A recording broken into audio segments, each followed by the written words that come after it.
2권 제5부 1. 피에르는 안드레이 공작과 나타샤의 혼담 이후 별다른 뚜렷한 이유도 없이 갑자기 이전의 삶을 더 이상 지속할 수 없음을 느꼈다.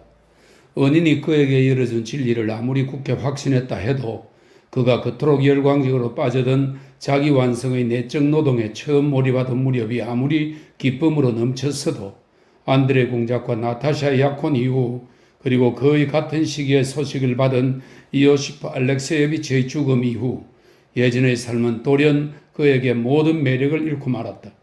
남은 것은 생활의 뼈대 하나뿐이었다. 요즘 한 주요 인사의 총애를 누리던 눈부신 아내가 있는 집, 온 페테르부르크와의 친분, 따분한 격식의 을매인 직무, 갑자기 예전의 삶이 예기치 않은 추악한 모습으로 피에르 앞에 나타났다. 그는 일기 쓰기를 중단하고 교단 모임을 피하고 다시 클럽에 나가고 다시 포금을 하고 다시 독신자 친구들과 가까이 지내고 엘레나 바르실레브나 백작 부인이 음악에 책망할 필요가 있다고 여긴 그런 삶을 영위하기 시작했다. 아내가 옳다고 느낀 피에르는 그녀의 평판을 해치지 않기 위해 모스크바로 떠났다. 모스크바에서 이미 시들었거나 시들기 시작한 공작 영예들과 수많은 하인들이 있는 자신의 거대한 저택에 들어선 순간 마차를 타고 시내를 지나다가 이 코너의 금장식 앞에 수많은 촛불을 밝혀둔 이베르스카야 예배당을 본 순간 아무도 밟지 않은 눈 덮인 크레물 광장과 상마차들과 십제프 브라제크의 작은 판잣집들을 본 순간 아무것도 바라지 않고 어디로도 서둘러 가는 기색 없이 남은 생을 살아가고 있는 모스크바의 노인들을 본 순간 노파들과 모스크바의 만인들과 모스크바의 무도회와 모스크바의 영국 클럽을 본 순간 그는 이내 집에 고요한 은신처에 있는 느낌이 들었다. 모스크바에서 그는 낡은 할라트를 입은 것처럼 편안하고 따뜻하고 익숙하고 지저분해졌다.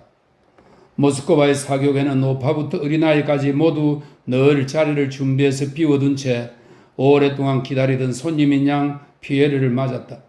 모스크바 사교계의 눈에 피에르는 더할 나위 없이 친근하고 선량하고 똑똑하고 유쾌하고 관대한 괴짜이자 멍하면서 다정다감한 예스러운 러시아 지주였다.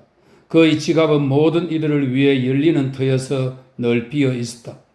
자선 공연, 조악한 그림, 조각, 자선 모임, 집시, 학교, 예약 만찬, 주연, 프리메이슨, 교회, 책.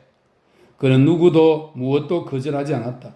그에게 많은 돈을 빌리고 그의 후견을 맡은 두 친구가 아니었다면 그는 모든 것을 다 퍼주었을지도 모른다. 그가 빠진 클럽 만찬과 야회는 있을 수 없었다. 그가 마고 와인 2병을 비우고 나서 소파의 다른 자리에 기대 앉으면 곧바로 사람들이 그를 에워싸면서 이런저런 말과 논쟁과 농담이 시작되었다. 다툼이 벌어지는 자리에서 그는 선량한 미소와 적절한 농담만으로 화해시키곤 했다. 프리메이슨 지부의 만찬도 그가 없으면 따분하고 시들했다. 그가 독신자들과 저녁 식사를 마치고 유쾌한 패거리의 요청에 못 이겨 그들과 함께 가기 위해 선량한 미소를 해죽지으며 일었을 때면 젊은이들 사이에서 기쁨에 찬 의기양양한 함성이 터졌다. 무도회에서 남자가 부족하면 그는 춤을 추었다. 젊은 귀부인들과 아가씨들은 어떤 여자도 쫓아다니지 않고 모두에게 한결같이 친절하다는, 특히 밤참 시간 후에 그렇다는 이유로 그를 좋아했다. 그들은 참 좋은 사람이야, 그에겐 성별이 없어 라고 그에 대해 말하곤 했다. 피에르는 모스크바에서 선량하게 남은 생을 보내는 수백 명의 퇴직 시종들 가운데 한 명이었다. 7년 전 외국에서 막 왔을 때 누군가가 그에게 아무것도 찾거나 생각할 필요가 없다고, 그의 궤도는 오래전에 마련되고 태초 이전부터 정해졌다고, 아무리 뱅글뱅글 돌아도 그는 그와 같은 입장에 놓인 사람들처럼 될 것이라고 말했다면 그는 얼마나 끔찍했을까. 그는 그 말을 믿지 못했을 것이다. 과연 그는 진심으로 러시아에 공화국을 세우기를 갈망하고 때로는 나폴레옹이, 때로는 철학자가, 때로는 전술가가 되어 나폴레옹에 대한 승리자가 되고 싶어 하지 않았던가? 참으로 그는 타락한 인류와 자기 자신을 개조하여 완성의 최고 수준으로 이끌 가능성을 보았고 또 그것을 열렬히 바라지 않았던가? 정년근은 학교와 병원을 세우고 농민을 해방시킨 이가 아니었던가? 하지만 지금의 그는 부정한 아내를 둔 부유한 남편, 먹고 마시고 단추를 푼 채 정부를 가볍게 욕하기를 즐기는 퇴직 시종, 모스크바 영국 클럽 회원이자 모두에게 사랑받는 모스크바 사교계의 일원이었다. 그는 자신이 7년 전 그토록 깊이 경멸하던 불효인 바로 그 모스크바의 퇴직 시종이라는 생각과 오래도록 화해할 수 없었다. 가끔은 그냥 잠깐 이런 생활을 하고 있는 것뿐이라는 생각으로 스스로를 위로했다. 그러나 그 뒤에는 다른 생각, 이미 얼마나 많은 사람들이 자기처럼 치아와 머리카락이 온전한 채로 이 생활과 이 클럽을 잠깐 발을 들였다가 치아와 머리카락 하나 없이 이 생활을 떠났을까 하는 생각이 그를 두렵게 했다. 오만의 순간들에 자신이 처한 상황을 생각할 때면 자신은 예전에 경멸하던 퇴직 시종들과 전혀 다른 특별한 사람인 것 같았고, 그 사람들은 저속하고 어리석고 자기 처지에 만족하는 속 편한 사람들인 것 같았다. 하지만 난 지금도 여전히 만족을 느낄 수 없어. 여전히 난 인류를 위해 무언가를 하고 싶다. 오만의 순간들에 그는 속으로 이렇게 중얼거렸다. 어쩌면 나의 모든 동료들도 나와 똑같이 길을 쓰고 자신의 새로운 삶의 길을 찾다가 나와 똑같이 환경과 사회와 혈통의 힘에 이끌려 인간이 맞설 수 없는 자연의 힘에 이끌려 나도 오게 된 곳으로 오게 되었는지 모르지. 겸손의 순간들에 그는 속으로 이렇게 말했다. 그리고 모스크바에서 한동안 지낸 후에는 운명의 동지들을 더 이상 경멸하지 않고 자신을 대하듯 사랑하고 존중하고 불쌍히 여기기 시작했다. 예전처럼 절망과 우울과 삶에 대한 혐오의 순간이 피해를 덮치는 일은 없었다. 하지만 격렬한 발작으로 모습을 드러내던 그 병은 내면으로 쫓겨 들어간 채 한순간도 그를 떠나지 않고 있었다. 무엇을 위해? 세상에 무슨 일이 벌어지고 있는 것인가? 그는 하루에도 몇 번씩 의욕에 차서 스스로에게 물었고 자기도 모르게 삶의 현상들이 지닌 의미를 풀기 위해 골똘한 생각에 잠기곤 했다. 하지만 그런 질문들에는 해답이 없다는 것을 경험으로 알기에 그는 책을 들거나 도시에 떠도는 풍문에 대해 잡담을 하러 클럽이나 아폴론 니콜라예비치 집으로 바삐 가거나 하며 그 질문들을 황급히 외면하려 애썼다. 자신의 몸 외에는 아무것도 사랑해 본 적이 없는 세상에서 가장 어리석은 여자들 가운데 한 명인 옐레나 바실리예브나 피에르는 생각했다. 사람들은 그녀를 지성과 우아의 극치로 생각하며 그녀에게 경탄하지. 나폴레옹 보나파르트는 위대한 인간이었을 때까지는 모두에게 멸시의 대상이었다. 그런데 그가 가련한 희극 배우가 된 후에는 프란츠 황제가 그에게 딸을 첩으로 주려고 안달이다. 스페인 사람들은 6월 14일 프랑스군을 물리친 것에 대한 감사로 가톨릭 사제를 통해 하나님께 기도를 드리고 프랑스 사람들 또한 가톨릭 사제를 통해 자신들이 6월 14일 스페인군을 물리쳤다고 기도를 드리지. 나의 프리메이슨 형제들은 이웃을 위해 모든 것을 희생할 준비가 되었다고 비로소 맹세하지만 빈민들을 위한 모금에 1루벌도 내지 않는다. 그러면서 아스트라이아와 만나를 찾는 이 아스트라이아와 만나는 베테르부르크에 있던 두 프리메이슨 지부의 명칭입니다. 아스트라이아라는 뜻은 그리스 신화에 등장하는 정의의 여신이라고 설명되어 있습니다. 그러면서 아스트라이아와 만나를 찾는 사람들이 서로 반목하도록 음모를 꾸미고 진짜 스코틀랜드 양탄자와 작성한 사람들조차 그 의미를 모르고 누구도 필요로 하지 않은 헌장에 대해 법석을 떨지. 우리 모두는 모욕을 용서하고 이웃을 사랑하라는 그리스도교 율법을 따른다. 그 율법에 따라 우리는 모스크바에 그토록 많은 교회를 세웠어.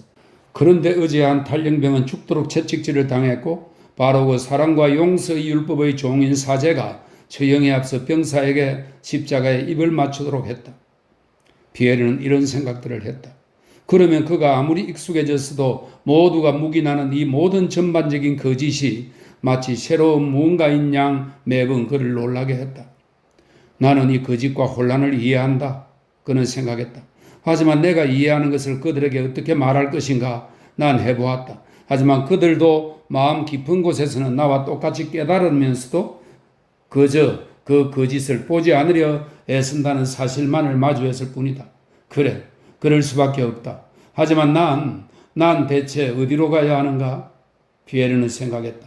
그는 많은 사람들, 특히 러시아 사람들이 가진 불행한 능력, 즉 선과 진리의 가능성을 보고 믿으면서도 삶에 진지하게 참여하기에는 삶의 악과 거짓을 지나치게 분명하게 보는 능력을 경험하고 있었다. 그의 눈에는 모든 분야의 일이 악과 기만에 결부되어 있었다. 그가 무엇이 되려 하든, 그가 무슨 일에 손을 대든 악과 거짓은 그를 밀치고 모든 활동의 길을 가로막았다. 하지만 그러는 동안에도 살아야 했고 바쁘게 움직여야 했다. 이런 풀리지 않는 삶의 물음들의 압박 아래 있는 것은 너무도 끔찍한 일이었다. 그래서 그는 그 물음들을 잊기 위해 가장 먼저 마음을 빼앗긴 것에 몸을 내맡겼다. 그는 온갖 불효의 모임에 드나들고 포금을 하고 그림을 사들이고 건물을 짓기도 했지만 무엇보다 책을 읽었다. 그는 손에 잡히는 것은 무엇이든 읽고 또 읽었다. 집에 돌아오면 하인이 외투를 다 벗기기도 전에 벌써 책을 집어들고 읽을 정도였다. 독서에서 잠으로, 잠에서 응접실과 클럽의 잡담으로, 잡담에서 술판과 여자들로, 술판에서 다시 잡담과 독서와 술로 옮겨갔다.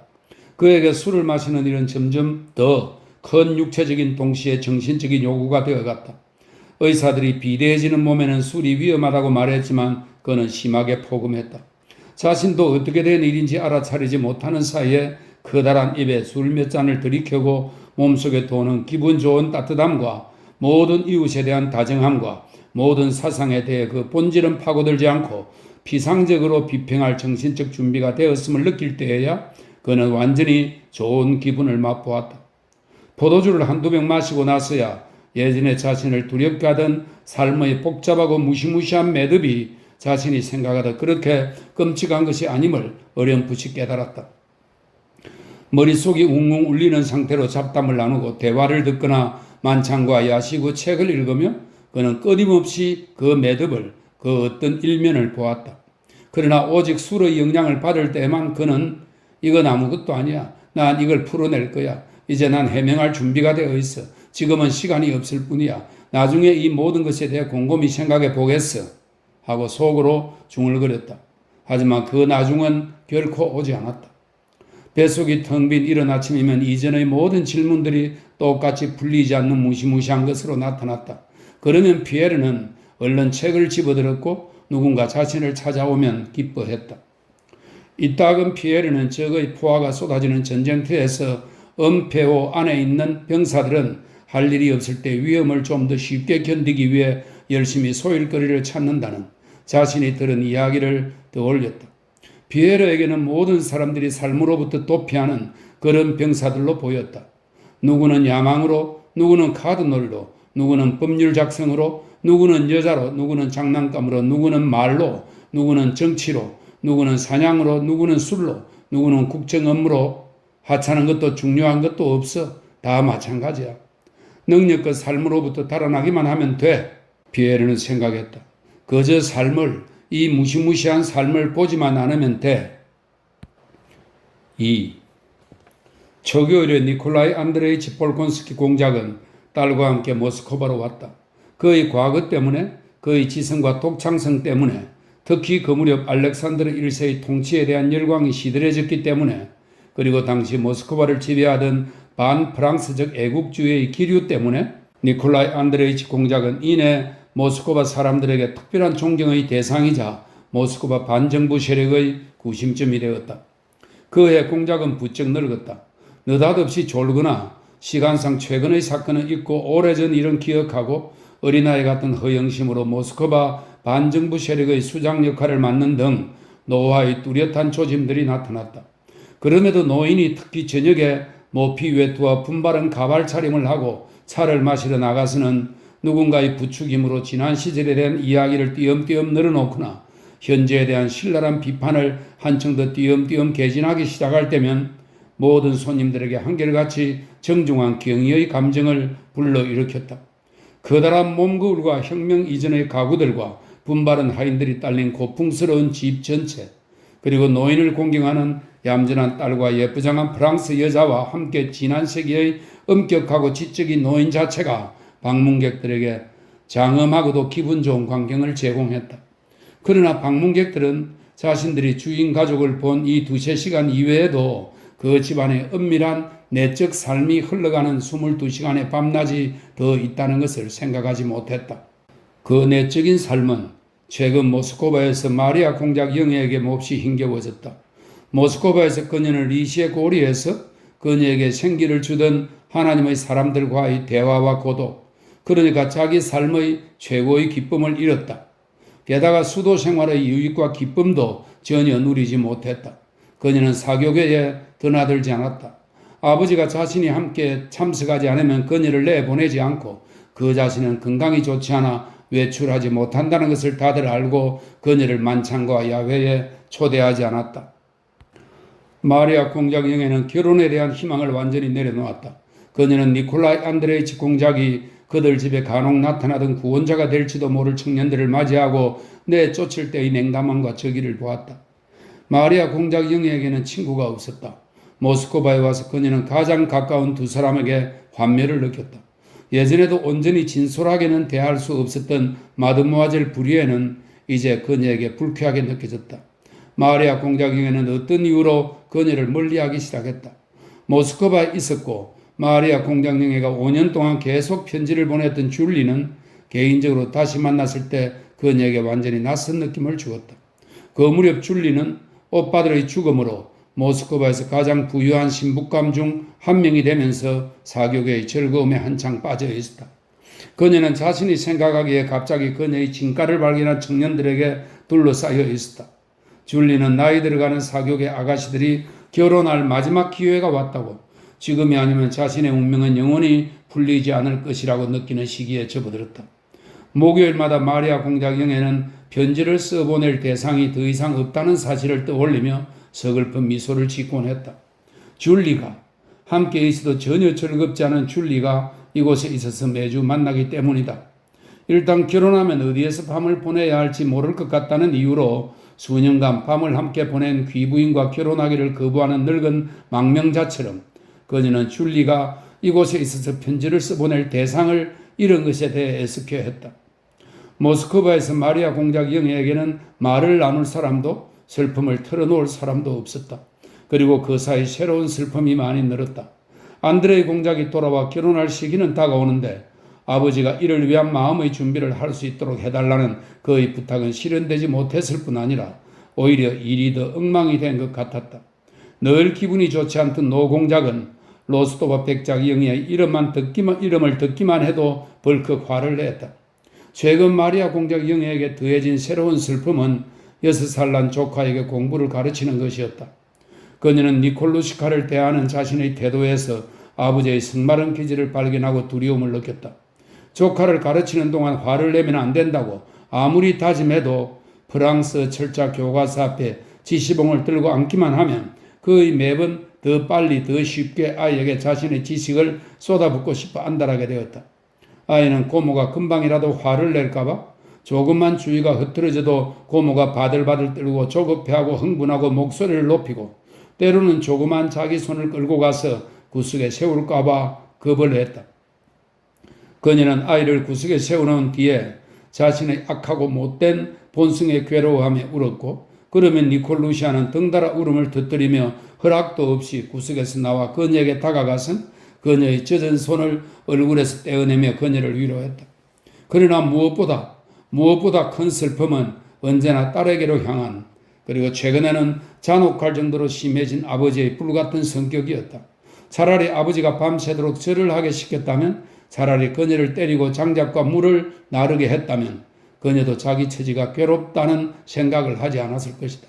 그러나 이 애정어린 박혜자, 그녀를 사랑했고 그 때문에 자신과 그녀를 괴롭혔기에 잔인하기 이를 데 없던 이 박혜자는 고의로 그녀를 모욕하고 멸시했을 뿐 아니라 모든 잘못은 언제나 그녀에게 있다는 것을 증명해 보일 수 있었다. 최근 그에게서 마리아 공작 영예를 무엇보다 괴롭히던 새로운 양상이 나타났다. 마드모아젤 부리엔을 훨씬 더 가까이 한다는 점이었다. 아들의 결혼 계획에 대한 이야기를 들은 첫 순간 그에게 떠오른 만약 안드레이가 결혼하면 자신도 부리엔과 결혼하겠다는 그 농담 같은 생각이 마음에 들었던지 최근 들어 오직 딸을 모욕하기 위해 집요하게 마드모아젤 부리엔에게 특별한 총애를 보이고 불의인에 대한 애정을 드러내는 것으로 딸에 대한 불만을 드러내고 있었다. 마리아 공작 영예에게는 그렇게 느껴졌다. 한 번은 마리아 공작 영예가 있는 자리에서 그녀는 아버지가 그녀 앞에서 일부러 그러는 것 같다고 느꼈다. 그 자리에서 노 공작이 마드모아젤 브리엔의 손에 입을 맞추고는 그녀를 확 끌어당겨 안고서 어루만졌다. 마리아 공작 영예는 얼굴을 확 붉히고 방에서 뛰쳐나갔다. 몇 분 후 마드모아젤 브리엔은 생글생글 웃는 얼굴에 특유의 명랑한 목소리로 즐겁게 무엇라고 이야기하며 마리아 공작 영예의 방에 들어왔다. 마리아 공작 영예는 황급히 눈물을 닦고 단호한 걸음으로 브리엔에게 다가가서는 자신도 모르게 분노에 북받친 듯 다급하게 격렬한 목소리로 프랑스 여자를 향해 소리치기 시작했다. 이건 추악하고 저열하고 비인간적인 짓이에요. 약점을 이용해서 그녀는 말을 다 끝내지 못했다. 내 방에서 썩 나가요. 그녀는 소리를 지르고는 흐느끼기 시작했다. 다음날 공작은 딸에게 한마디도 하지 않았다. 그러나 그녀는 식사 시간에 그가 음식을 마드모아젤 브리엔부터 주도록 지시한 것을 알아차렸다. 식사가 끝날 무렵 하인이 예전 습관대로 커피를 공작 영예부터 따르자 공작은 갑자기 노발대발해서 필리프에게 지팡이를 던지며 곧바로 그를 군대에 넘기라고 명령했다. 안 들리나? 두 번이나 말했는데 안 들리느냐 말이야. 이 여인은 이 집에서 첫 번째 사람이다. 이 여인은 나의 가장 좋은 친구다. 공작은 고함을 질렀다. 그리고 너가 감히 격분한 그는 그제야 비로소 마리아 공작 영예를 돌아보며 외쳤다. 너가 또다시 어제처럼 감히 이 여인 앞에서 제멋대로 굴면 내가 이 집의 주인이 누군지 가르쳐 주마. 나가라. 꼴도 보기 싫다. 이 여인에게 용서를 빌어라. 마리아 공작 영예는 아말리아 예브나와 아버지에게 자신을 위해 그리고 감사달라고 청한 하인 필리프를 위해 용서를 빌었다. 그런 순간들의 마리아 공작 영예의 마음속에는 희생의 긍지 비슷한 감정이 고였다. 그리고 그런 순간이면 그녀가 속으로 비난하던 그 아버지는 갑자기 그녀 앞에서 안경을 찾느라 옆을 더듬거리고도 보지 못하거나 방금 무슨 일이 있었는지 잊어버리거나 쇠약해진 두 다리로 위태로운 걸음을 옮기다가 누가 자신의 쇠약함을 보지 않았나 싶어 주위를 두리번거리거나 아니면 최악의 경우 그를 복두다 주던 손님들이 없을 때면 식사 자리에서 돌연 냅킨을 떨어뜨리고 접시 위로 고개를 숙인 채 꾸벅꾸벅 졸았다. 아버지는 늙고 쇠약하셔. 그런데 내가 감히 아버지를 비난하다니. 그런 순간에 그녀는 이런 생각을 하며 스스로에게 혐오감이 들기도 했다. 3. 1811년 모스크바에는 빠르게 인기를 얻은 프랑스인 의사가 살았다. 키가 매우 크고 잘생기고 프랑스인답게 친절하고 모스크바의 모든 사람들이 말하던 대로 범상치 않은 의술을 지녔던 그 의사는 메티비에였다. 그는 상류층 집안에서 의사가 아닌 동등한 인간으로 대우를 받았다. 의학을 비웃던 니콜라이 안드레이치 공작은 최근 마드모아젤 브리엔의 조언을 받아들여 그 의사를 자기 집에 출입하도록 허락했고 그에게 익숙해졌다. 메티비에는 일주일에 2번 공작에게 다녀갔다. 공작의 명명일인 성 니콜라이의 날에 온 모스크바 사람들이 그의 집 현관 계단 입구에 모여들었지만 그는 누구도 맞아들이지 않았다. 그리고 자신이 마리아 공작 영예에게 건넨 명단 속의 소수의 사람들만 만찬에 부르도록 일렀다. 아침에 축하 인사를 하러 찾아온 메티비에는 스스로 마리아 공작 영예에게 말했다시피 억지로 지시를 거스르는 것이 의사로서의 예의라고 생각해 공작의 방에 들어갔다. 때마침 명명일 아침에 노 공작의 기분은 최악이었다. 그는 아침 내내 피곤한 모습으로 집안을 돌아다니며 모든 사람에게 터집을 잡고 자신도 남의 말을 못 알아듣고 남들도 자기 말을 못 알아듣는 척 했다. 마리아 공작 영예는 근심에 잠겨 조용히 불평할 때의 이 정신상태를 너무도 잘 알았다. 이 불평은 대개 광포한 분노의 폭발로 끝났다. 그래서 그녀는 장전한 후 공이치기를 젖혀놓은 라이플 총 앞에 서기라도 한 것처럼 그날 아침 내내 피할 수 없는 발사를 기다리며 서성거렸다. 의사가 오기 전까지 아침은 무사히 흘러갔다. 의사를 들여보내고 마리아 공작 영예는 책을 들고 응접실 문가에 앉았다. 그곳에서는 서재에서 벌어지는 일을 전부 들을 수 있었다. 처음에는 메티비아의 목소리만 들렸고 이어서 아버지의 목소리가 들렸다. 그 다음엔 두 목소리가 동시에 말하기 시작하더니 문이 활짝 열렸다. 검은 앞머리를 볕처럼 씌운 겁에 질린 매티비의 잘생긴 형상과 나이트캡과 할라드 차림의 얼굴을 광포하게 일그러뜨리고 눈동자를 내리깐 공작의 형상이 문지방에 나타났다. 모른다고? 공작이 소리쳤다. 난 알지. 프랑스 스파이, 보나파르트의 노예, 스파이. 내 집에서 꺼져. 당장 꺼지라 말이다. 그러고는 문을 꽝 닫았다. 매티비에는 어깨를 으쓱하며 옆방의 고함 소리에 달려온 마드모아젤 부리에에게 다가갔다.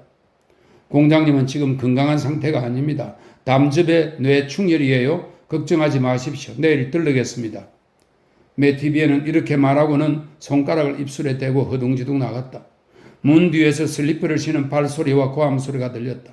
스파이들, 배신자들, 곳곳에 배신자들이 있어. 내 집에서도 평온한 순간이 없어. 매티비에가 떠난 후 노공작은 딸을 불러 분노의 모든 힘을 그녀에게 쏟아부었다. 서재에 스파이를 들여보낸 잘못은 그녀에게 있었다. 미리 그가 말하지 않았던가? 그녀에게 말하지 않았던가? 목록을 작성하고 목록에 없는 사람은 들여보내지 말라고. 그런데 어째서 그 파렴치한 놈을 들여보냈단 말인가? 그녀가 모든 사태의 원인이었다. 저 아이와 함께 있으면 한시도 평온할 수 없고 평온하게 죽을 수도 없지. 그가 말했다. 아니요 부인. 갈라섭시다. 갈라서요. 당신도 이걸 알아두시오. 알아둬요. 나 이제 더 이상은 못 참겠소. 그는 이렇게 말하고 방에서 나가버렸다. 그러고는 그녀가 어떻게든 위안을 얻을까 두려운 듯 그녀에게 돌아와 차분한 표정을 지으려고 애쓰며 덧붙였다. 내가 홧김에 이런 말을 한다고 생각하지 마시오. 난 침착하오. 그리고 난 그동안 이 문제를 곰곰이 생각해봤소. 그러니 그렇게 될 거요. 헤어집시다. 당신이 있을 곳을 찾아보시오. 하지만 그는 더 이상 참지 못하고 사랑하는 사람만이 품을 수 있는 저기를 드러내며 스스로도 괴로운 듯 주먹을 부르르 떨고는 그녀에게 소리를 질렀다. 어떤 멍청이라도 좋으니 저 애를 아내로 좀 데려가.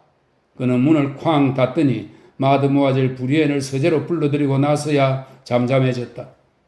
2시에 6명의 선택받은 인물이 만찬에 모였다.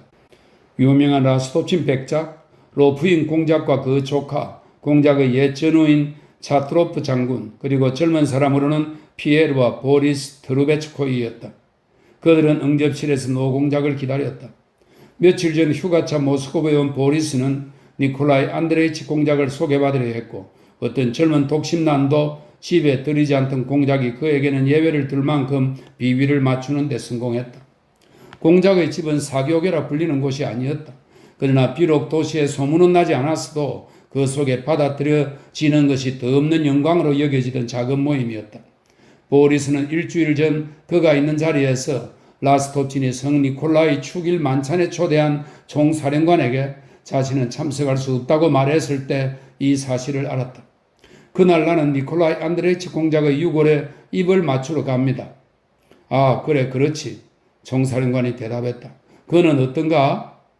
만찬 전에 천장이 높고 오래된 가구가 있는 고풍스러운 응접실에 모인 작은 모임은 재판을 위해 소집된 법정의 엄숙한 위원회와 흡사했다. 다들 입을 다물고 있었고 말을 할 때는 조용히 했다. 니콜라이 안드레이치 공작은 진지하고 과묵한 모습으로 나왔다. 마리아 공장령에는 평소보다 더 조용하고 위축되어 보였다. 손님들은 마지못해 그녀에게 말을 걸었다. 보아하니 그녀는 자신들의 대화의 길 분위기가 아니었기 때문이다. 라스토친 백작이 최근의 도시 소식이나 정치 소식에 대해 이야기하며 혼자 대화의 맥을 이어나갔다. 로프인과 늙은 장군은 간간히 대화에 끼어들었다. 니콜라이 안드레이치 공작은 재판장이 보고를 듣듯 간혹 웅얼거림이나 짤막한 말로서 자신에게 보고하는 것을 유의해 듣고 있다는 표시를 했다. 대화의 의존은 아무도 전개에서 벌어지는 일을 찬성하지 않는다는 점을 보여주었다. 화제는 모든 것에 점점 악화되고 있음을 증명하는 사건들에 관한 것이었다. 그러나 인상적이었던 점은 어떤 이야기나 견해에서든 비판이 황제 폐하의 체면을 건드릴 만한 선에 이르면 이야기하던 사람들이 매번 말을 멈추거나 제지를 당하는 것이었다. 식사 때 대화는 최근의 정치 소식, 울덴부르크 공작의 영토에 대한 나폴레옹의 침탈과 러시아가 유럽의 모든 궁정에 보낸 나폴레옹을 규탄하는 외교 문서에 관해 이루어졌다. 보나파르트는 악랄한 배에 올랐던 해적처럼 유럽을 대합니다. 라스토친 백작은 이미 여러 번 말한 문구를 되풀이하며 말했다. 군주들의 참을성이나 맹목에 그저 놀랄 뿐입니다. 이제 사태가 교황에게까지 미쳤어요. 보나파르테가 더 이상 거리끼지 않고 카톨릭교의 수장을 끌어내리려 하는데 다들 입을 다물고 있습니다. 우리 군주만의 올덴부르크 공국 영토에 대한 침탈에 맞서 항의했습니다. 그런데 라스톱친 백작은 더 이상 비판할 수 없는 영역의 경계에 서 있음을 느끼고 입을 다물었다. 그는 올덴부르크 공국 대신 다른 영토를 제안받았지. 니콜라이 안드레이치 공작이 말했다. 내가 농부들 리시에 고리에서 보구차롭으로 라잔으로 이주시키던 것처럼 그도 공작들을 그렇게 하고 있어. 올덴부르크 공작은 놀랍도록 강직하고 침착하게 자신의 불행을 견디고 계십니다. 보리스가 대화에 정중하게 끼어들며 말했다. 그가 이렇게 말한 것은 페테르부르크에서 오는 길에 공작을 아련하는 영광을 누렸기 때문이다. 니콜라이 안드레이치 공작은 그것에 대해 무언가 말하고 싶은 듯 청년을 쳐다보았지만 그러기에는 그가 지나치게 젊다고 생각하여 단념했다. 나는 올덴부르크 사태에 대한 우리의 항의서를 읽고 그 각서의 조악한 어법에 놀랐습니다.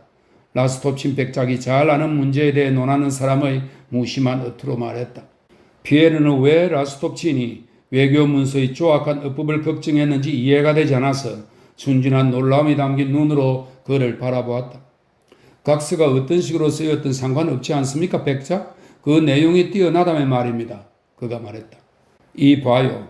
50만 군대를 갖춘 만큼 좋은 문체도 쉽게 구사할 수 있어야 합니다. 라스톱친 백작이 대답했다.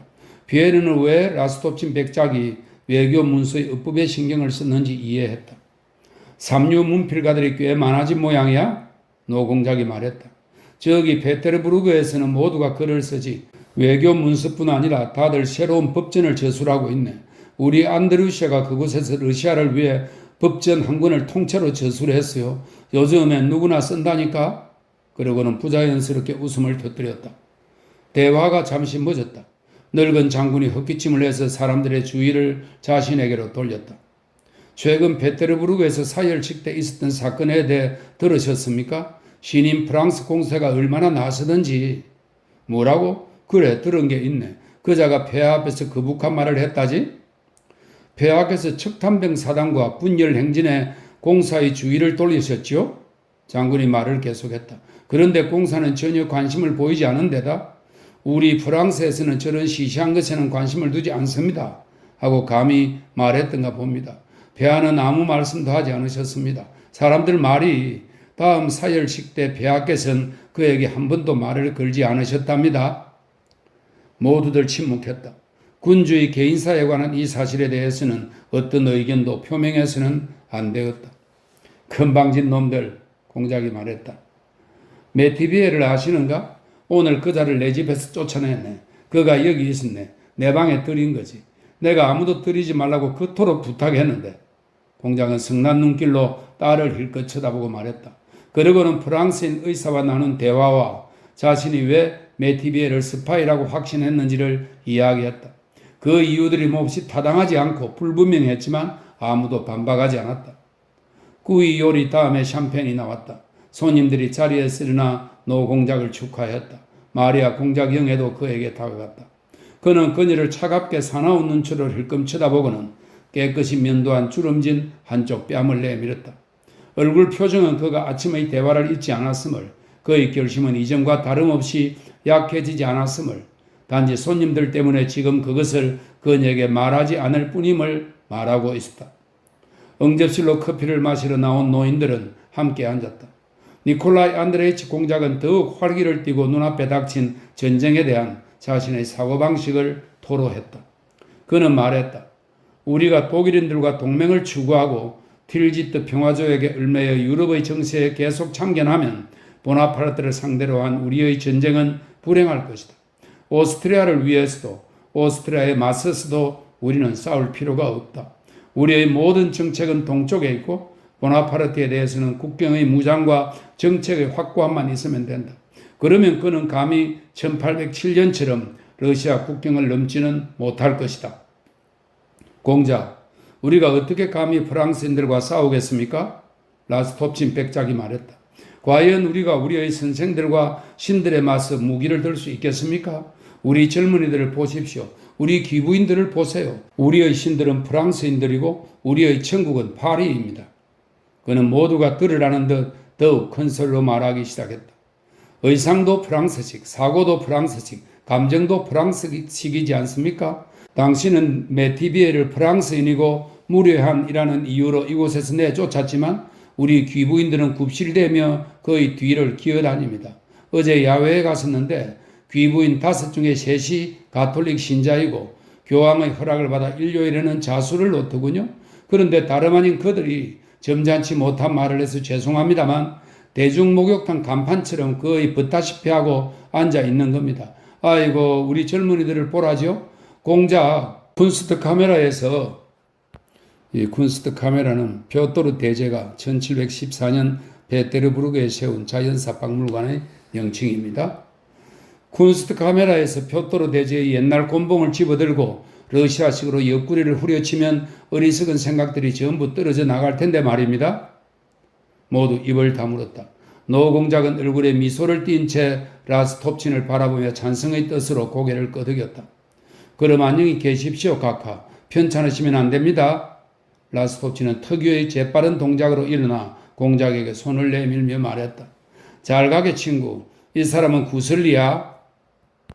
이 구슬리는 러시아 전통 현악기 중의 하나입니다. 이 사람은 구슬리야. 이 사람의 말은 항상 정신없이 듣게 돼. 노 공작은 그의 손을 잡고 입을 맞출 수 있도록 뺨을 내밀며 말했다. 다른 사람들도 라스톱친과 함께 일어섰다. 4. 응접실에 앉아 노인들의 뒷공론과 험담을 듣던 마리아 공작 영애는 자신이 들은 것을 전혀 이해하지 못했다. 그녀는 손님들 모두 그녀를 대하는 아버지의 적대적인 태도를 눈치채고 있는 것은 아닌지에 대해서만 생각했다. 심지어 식사하는 내내 드루베츠코이가 그녀에게 보여준 특별한 관심과 친절도 알아차리지 못했다. 그가 그들의 집에 온 것은 벌써 3번째였다. 마리아 공작령에는 멍하니 묻는 듯한 눈길로 피에르를 돌아보았다. 그는 공작이 간 뒤 손에 모자를 들고 얼굴에 미소를 띈 채 손님들 가운데 맨 마지막으로 그녀에게 다가왔다. 그렇게 그들은 단둘이 응접실에 남았다. 좀 더 앉아있어도 될까요? 그가 마리아 공작령의 옆 안락 의자에 뚱뚱한 몸을 푹 파묻으며 말했다. 아, 네. 그녀가 말했다. 당신은 아무것도 눈치채지 못했나요? 그녀의 시선이 말했다. 피에르는 식구의 즐거운 기분에 젖어 있었다. 그는 앞을 보며 조용히 미소를 머금고 있었다. 그 청년과 오래전부터 아는 사이입니까, 공작령에? 그가 물었다. 누구요? 드루베츠코이 말입니다. 아니요, 얼마 안 됐어요. 어떤가요? 그가 마음에 듭니까? 네, 좋은 인상을 주는 청년이에요. 왜 내게 그런 걸 물으세요? 마리아 공작령에는 아버지와 아침에 나눈 대화를 계속 생각하며 말했다.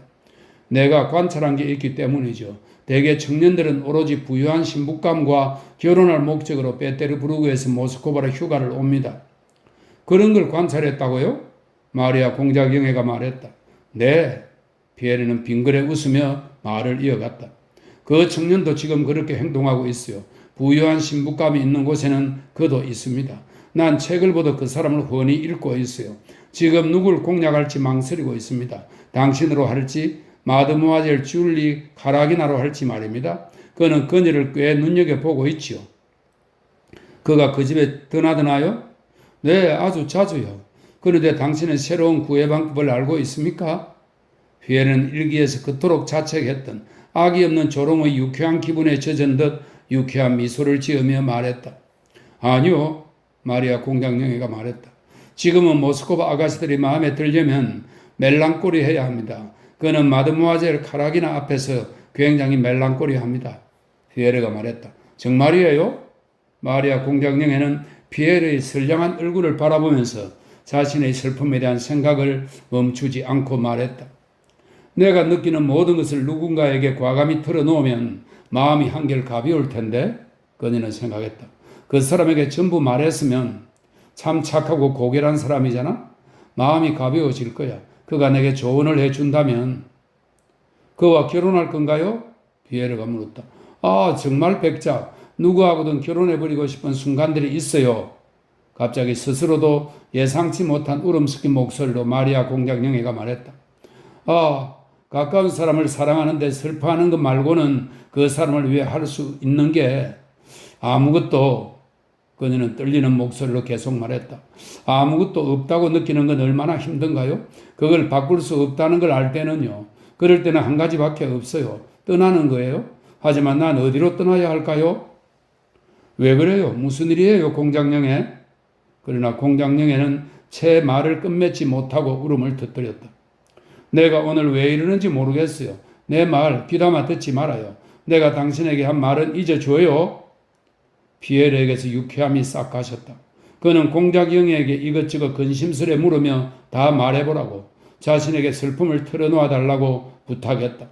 하지만 그녀는 자기가 한 말을 잊어달라고, 자기가 한 말을 자기도 잊겠다고, 자신에게는 그도 아는 슬픔, 그러니까 안드레이 공작의 결혼 문제로 아버지와 아들 사이에 다툴 위험이 있다는 것 외에 다른 슬픔은 없다고 거듭 말할 뿐이었다. 당신은 로스토프가에 대해 들었나요? 그녀가 화제를 바꾸려는 듯 물었다. 그분들이 곧 온다는 말을 들었어요. 나 역시 안드레를 매일같이 기다리고 있어요. 그들이 이곳에서 만나게 되면 좋을 텐데요. 그런데 그분은 지금 이 일을 어떻게 보고 계십니까? 피에르는 그분이라는 말로 노 공작을 가리키며 물었다. 마리아 공작 영애는 고개를 저었다. 하지만 어쩌겠어요? 한 해를 채우기까지 겨우 몇 달밖에 남지 않았어요. 그 후에는 그 일이 일어나지 않을 수 없어요. 난 그저 오빠를 처음 몇 분간이라도 벗어나게 해주고 싶을 뿐이에요.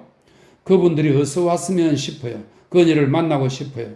당신은 오래전부터 그분들을 알잖아요. 마리아 공작 영애가 말했다. 가슴에 손을 얹고 오직 참된 진실만을 말해주세요. 그녀는 어떤 아가씨인가요? 당신은 그녀를 어떻게 생각하세요? 단 진실만요? 당신도 알다시피 안드레이가 아버지의 뜻을 거스르면서까지 이렇게 할 때는 대단히 많은 위험을 무릅쓰는 거니까요. 그래서 나도 알고 싶어요. 어렴풋한 본능은 진실만을 말해달라는 이런 조건과 거듭 되풀이되는 요청 속에 미래의 옳게에 대한 마리아 공작 영예의 악의가 드러나 있다고. 그녀는 피에르가 안드레이 공작의 선택에 찬성하지 않기를 바라고 있다고 피에르에게 말했다. 그러나 피에르는 생각한 것이라기보다는 차라리 느낀 것을 말했다. 당신의 질문에 어떻게 대답해야 할지 모르겠군요. 그는 스스로도 이유를 모른 채 얼굴을 붉히면서 말했다. 난 그녀가 어떤 아가씨인지 확실히는 모릅니다. 그녀는 도저히 분석이 안 됩니다. 그녀는 매혹적이에요. 하지만 왜 그런지는 모릅니다. 이게 그녀에 대해 말할 수 있는 전부입니다. 마리아 공장령에는 한숨을 쉬었다. 그녀의 표정이 말했다. 네, 나도 그럴 거라 예상했고 그 점을 두려워했어요. 지적인 여성인가요? 마리아 공장령애가 물었다. 피에르는 생각에 잠겼다. 그렇지는 않다고 생각합니다. 그가 말했다. 하지만 그렇기도 합니다. 그녀는 지적인 여성이 되는 것엔 관심이 없습니다. 아닙니다. 그녀는 매혹적이에요. 그게 전부입니다. 마리아 공장령애는 다시 못마땅한 듯 고개를 저었다. 난 그녀를 정말 사랑하고 싶어요. 만약 당신이 나보다 먼저 그녀를 보게 되면 이 말을 해주세요. 조만간 그들이 올 거라고 들었습니다. 피에르가 말했다.